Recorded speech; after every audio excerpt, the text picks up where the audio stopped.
Here we go, people. Um, chapter 1, part 2 of the last Sherlock Holmes story. Good God, Holmes, what manner of man could... All in good time, Watson. In all good time. I am not without my ideas, but these are deep waters. We could do well not to theorise in advance of the facts. If I'd not read it in the newspaper, I would not have believed it possible. But in these days, in our England, of all the infamies you have ever had to deal with, this must surely be the most abominable. I do not doubt it. Certainly this killer, whoever he may be, is no common criminal, but continual. Tabram was slain on the 7th of the last month, and Nicholas on the 31st, 8 days later. A third body was discovered in a yard behind a house at Hanbury Street. Where are my notes in the inquest? Where are my notes in the inquest? Yes, the throat had been severed. There are two distinct clean cuts. It has appeared as though an attempt had been made to separate the bones of the neck. I quote from the evidence of Dr. Phillips, the police surgeon, who examined the victim. There was various other mutilations of the body, but I'm of the opinion that they occurred subsequent to death. I think I had better not go into further detail of these mutilations, which can often be painful to the feelings of the jury and the public. Strange scruples. One might think, under the circumstances, the coroner evidently did, for when the inquest resumed, he pressed the point. In the words of the Illustrated Police News, witness then denied the terrible wounds had been inflicted upon the woman, and described the parts of the body which the perpetrator of the murder had carried away with them, which, as far as that upstanding organ, the censure Mormon of our semi-literate class, is prepared to go, in retinence was shared by the rest of the daily press, including the Times, which terms Dr. Phillips' evidence as totally unfit for publication. Indeed, one might have been forced to appeal to Lestrade for enlightenment, were it not that you, my dear Watson, still maintain the slender link with the world of medicine subscription to the Lancet. The excellent journal was, of course, under no necessity of sparing the readership, and was thus able to print the imprintable section of Dr. Phillips' evidence. Once again he passed me the book, indicating with a bony finger one of the pasted cuttings. The abdomen had been entirely laid upon, the intestines severed from the mesenteric attachments had been lifted out of the body and placed on the shoulder of the corpse, whilst from the pelvis, the uterus and its appendages, with the upper portion of the vagina and the posterior 2/3 of the bladder had been entirely removed. No trace of these parts could be found. Such was the fate of the killer's third victim, Chapman, Holmes commented. Do you know this Phillips, by the way? But why, Holmes, in God's name? My dear fellow, the medical world is comparatively small one. After all, I thought perhaps... No, the murders, the dreadful senseless mutilation. Why should someone wish to do such a thing? Why could it possibly profit them? Holmes looked up to me from the pages of his book. You put the matter in a nutshell, Watson. In themselves, after all, the murders are quite insignificant. Such females are killed in one way or another every week in this district, and only the register takes any notice. Nothing could be less inspiring to the analytical observer. But when the killer tarries by the lifeless bodies of the victim, deliberately risking capture in order to inflict the most fiendish mutilations on the insensible flesh, then after the transcends in sordid contempt, inspires to the realm of the unique and the inspirational. I could hardly be expected to share Holmes' sentiments concerning the monstrous atrocities, but I knew my friend well enough not to be shocked by his callous tone. No amount of weeping or gnashing teeth was going to bring the maniac responsible to justice. If he could be stopped, Holmes was the man to do it. But could he bring to light into such utter darkness? No one knows your powers better than I, Holmes, but I confess I cannot see how you could hope to bring them to bear in this case. Here is no closed circle of suspects to be considered. Here is no closed circle of suspects to be considered. One by one, no hidden motive to betray the guilty party. This monster strikes at random, materializing out of the night to do his horrible work, and then vanishing as if by magic. Why? Almost any man in London might have done the murders. Your suspects might be counted in millions. Come, it's hardly as bad as that. Of those millions, many will turn out to have an alibi for at least one of the nights in question, and most of the others can be ruled out as simply as constitutionally incapable of any crimes as extraordinary as these. Besides, you err in stating that the killer leaves no clues. The case in rather the reverse. Why? Where is it? Yes. The case is rather the reverse. Why? Where is it? Ah, yes. Thursday's Times opened up. There is a perfect abundance of clues, provided they be followed up. Not only that, but the police will be expected to follow up with the keenness, vigilance, and valuable clue elicited through the coroner's inquest, and such the lines of their investigation, and plainly chalked out by information which they themselves failed to collect it, will be a signal disgrace if they do not succeed. No wonder Lord Paul Lestrade has decided to honour us with a visit. But what is this valuable clue to which they allude? Well, I cannot altogether agree to its value. Holmes laughed. It seems that the coroner, in his summing up, noted the absence of various organs from the corpse and suggested that the motive for the killings might, after all, be simply financial gain. In other words, I grasped. Burke and Hare.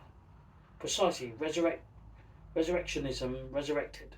It's an ingenious theory, and Baxter did well to mention it. But I doubt if the police will meet success if they take it literally. And how else, after all, they take anything? But unless I'm much mistaken, here comes Lestrade to put the case in person. Are you aware that it is possible to distinguish 33 different trades and professions by the sound of their footsteps? I was thinking at one time of publishing a small monograph on the subject. Come in, Inspector. Come in, Inspector. The cane chair is vacant. I gather you have finally come to seek my assistance in putting the end to these Whitechapel murders. Lestrade looked pained. I don't know where you got the idea, Mr. Holmes. The fact is, I just happened to be passing this way, and knowing how you interest yourself in these matters, I thought to myself, quite so, most kind of you, I'm sure. But do tell us how your investigation is proceeding. No doubt by now an arrest is imminent, if not indeed 2 or 3. Oh, I can't divulge the information. You can hardly expect that, Mr. Holmes. This is only a private call, you know. Come, cried Holmes cordially. No need to be bashful. Don't spare my feelings. It is a blow, I admit, to learn that you are doing so well without me. But I shall get over it. Who is the guilty party? We are all agog to know. Lestrade scratched his mutton chops with a well-bitten fingernail. I don't say we can make a case against any one person as yet, but we have our suspicions. As soon as they are confirmed, we shall not hesitate to move. Of course, very wise. After that fiasco with the Pizza fellow, you will naturally want to tread warily. I understand that he is instituting legal action. It was a Sergeant Thickey who made the arrest, was it not? Strange how some names lodge in the memory. What is that, Holmes? I demanded. Who is Pizza? Holmes turned to Lestrade and indicated that a theatrical gesture that on the floor with his official coughed and shuffled uneasy. John Pizza, also known as Leather Apron, was our first suspect in the Chapman killing. A leather apron was found beside the body. This all alerted our suspicions. We then learned that the women, Nicholas, had been friendly with a man known by the same alias. Acting upon the information, Sergeant of H Division, proceeded to the premiers in Mulberry Street, where he effected the arrest of, unfortunately, Holmes cut in. Unfortunately, Holmes cut in, the fellow in question turned out to be have an unbreakable alibi for the night in question, and he was duly released the next day. It's easy to be wise after the event, replied Lestrade with a touch of bitterness. True, but I could have thought it was at least obvious that the man we are looking for is not some cringing shoemaker who, hearing that he is suspected, locks himself up in his room locks himself up. Sorry. True, but I should have thought that it was at least obvious that the man we are looking for is not some cringing shoemaker who, hearing that he is suspected, locks himself up in his room in terror in the pogrom. However, let that be. I have no wish to dwell on your failures, my dear Inspector. Life is too short. What is the present state of your inquiries? Have you been following up Coroner Baxter's investigating suggestions? Lestrade sneered. Between you and me, Mr. Holmes, the coroner would do better to stick to his job and leave the investigation to those who are properly qualified for it. I could not agree more, but no doubt that he was aware that I had not been invited to participate. For a moment, the two detectives officially and unofficially stared at one another. Then Lestrade blinked and made a smile. Oh, you are a wag, sir. Highly humorous. Good and ha. You are too kind. But I see I'm in danger of monopolising the conversation. Your wire. I believe mentioned fresh news. A sly look at Lestrade's face. What would you say if I was to tell you that I have in my pocket a letter which we believe is to be from the murderer? If the Scotland Yarder had hoped to produce an effect, he was rewarded with a stunned silence. Holmes leaned forward, now totally serious and alert. I would say that I would very much like to see that letter. Lestrade reached into his pocket, producing with a flourish an envelope that he passed to Holmes. My friend drew from it a sheet of paper. He read it through, the utmost concentration, and then passed it to me. It was a letter written in good hand, with red ink, in this way. Dear Boss, I keep on hearing the police have caught me, but they won't fix me yet. I've laughed when they look so clever and talk about being on the right track. That joke about leather apron gave me real fits. I'm down on whores, and I shan't quit ripping them till I do get buckled. Grand work the last job was. I gave the lady no time to squeal. How can you catch me now? I love my work and little games. I've saved some of the proper red stuff in a ginger beer bottle. Over the last job to write with Sorry. You will soon hear of me with my... Sorry. I'll start that again.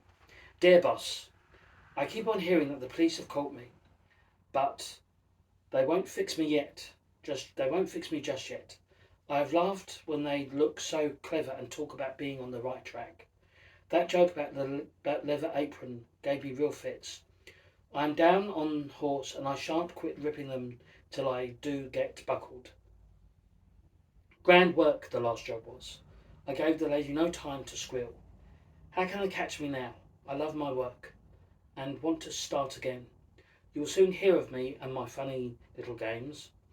I saved some of the proper real red stuff in a ginger beer bottle over the last job to write with, but it went thick like glue and I can't use it.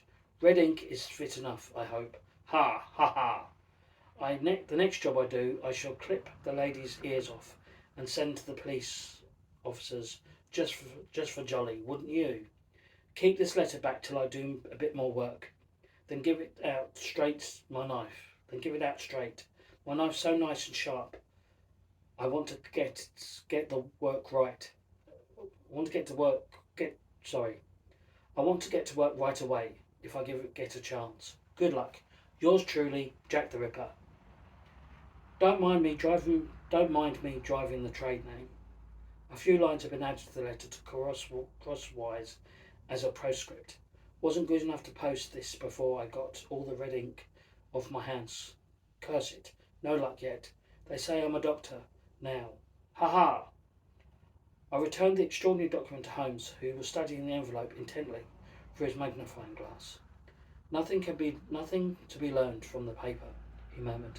The letter is dated the 25th, yet postmark gives the 27th. Why didn't it post it sooner? Keep this letter back till I do a bit more work. Then give it out straight. By Jove! He was worried, lest the press lacked the necessary patience. You realise what this means, of course. Lestrade and I gazed mutely at Holmes, who wrapped the letter with his fingertips. Why, he is good, telling you that he will attempt another murder within the next few nights. Oh, is that all? Lestrade laughed. For a moment, I thought you had spotted something. I can read as well, you know. I can read as well as you, Mr. Holmes. Why should we believe what he says? It's most likely all a trick. Holmes shook his head impatiently. Never mind, says what he says. Observe what he does. If he merely wished to confuse us, he would have posted the letter as soon as it was written on Tuesday. Why should he delay? But instead he deliberately keeps the letter back until Thursday, and then urges the press not to make it public until he gets to work again. That must mean that he knows beyond all doubt that another killing will take place, and within a few days. And that was part 2. Part 3 is next week. I hope you've enjoyed this. I didn't get as many views as I got last time for the second part of the full word, but that's okay. I hope whoever's watching this is enjoying it. I'm enjoying reading it. I'm sorry I get stuttered and Anyway, that's all for today. I shall see you all next week. Bye bye for now.